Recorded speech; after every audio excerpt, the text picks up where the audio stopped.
Loh, Glenn, kok kira mlebu sekolah rong dina kepungkur? Nyuwun pangapunten, Pak. Kula mboten saged rawuh amargi gerah. Loh, gerah apa kowe? Kula nyakiti flu lan badanipun rumiyin remuk, Pak. Kowe priksa ning puskesmas ta? Nggih, Pak.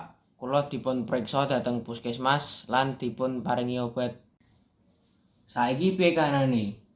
Wis luwih becik?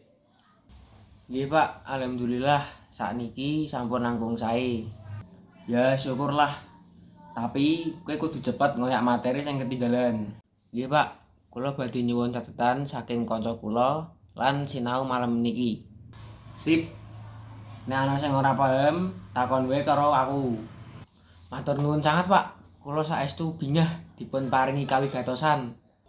Ya wis, saiki kowe nyatet materi dina iki wae. Nggih, Pak Guru. Matur nuwun sangat.